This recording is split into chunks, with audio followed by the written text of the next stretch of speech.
नमस्कार मंडळी, कसे आहात तुम्ही सगळे. मी दीपाली, तुमचं माझ्या यूट्यूब चॅनलवर खूप खूप स्वागत. आज आपण बनवणार आहोत ताकाची कढी. ताकाची कढी बनवायला अगदी सोपी आहे आणि दिसायलाही खूप सुंदर आणि चवीलाही तितकीच भारी लागते. आज आपण ताकाची कढी कशी बनवायची हे बघूयात. जर तुम्ही चॅनलवर नवीन असाल तर प्लीज चॅनलला सबस्क्राईब, व्हिडिओला लाईक आणि शेअर करा. आता आपण घेतले मिरची, कढीपत्ता आणि बारीक चिरलेली कोथिंबीर घेतलेली आहे. आणि इकडे आपण बेसन 1 ते 1.5 चमचा घ्यायचा आहे. बेसन जास्त घेतलं तर कढी खूप घट्ट होते. आता हळद घेतोय. थोडं पाणी टाकून पिठाच्या गुठळ्या मोलून घ्यायचे आहेत. उदी थोडं थोडं पाणी टाकून पिठाच्या गट्ट्या मोडायचे आहेत.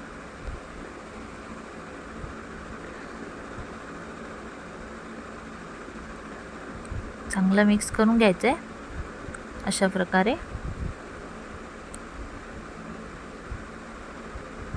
आता आपण त्यात ताक घालूया.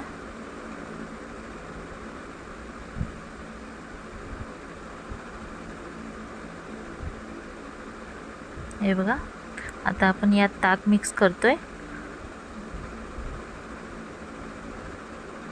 ताकही चांगलं मिक्स करून घ्यायचं आहे त्यात बेसन आणि हळदमध्ये.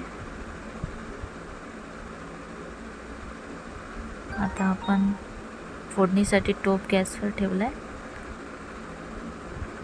सर्वात आधी तेल टाकायचं आहे. तुम्हाला हवं त्या क्वांटिटीमध्ये तेल टाकू शकता. काही जणांना कमी तेल लागतं, त्यामुळे तुम्ही जर कमी तेल वापरत असाल तर तेल कमी टाकलं तरीही चालेल. सर्वात आधी मोहरी टाकलेली आहे. मोहरी चांगलं तेल तापल्यावर टाकायची, मग त्यामुळे अशी लगेच तडतडली जाते मोहरी. त्यानंतर आपण जिरं टाकणार आहोत. जिरं हातावर क्रश करून अशा प्रकारे टाकायचं आहे. हे बघा, असं क्रश करायचं आहे आणि त्यानंतर जिरं टाकायचं आहे. जिरंही चांगलं तडतडू द्यायचं बरं का.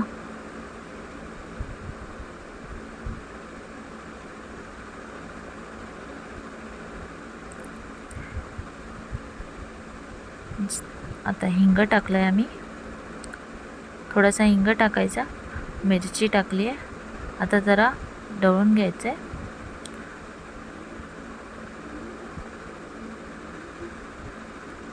कढीपत्ता टाकलेला आहे.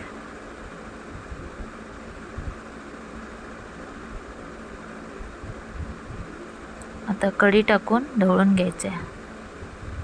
जे आपण मिश्रण केलं होतं बेसन, हळद आणि ताकाचं, ते मिश्रण ओतून अशा प्रकारे ढवळून घ्यायचे आहे.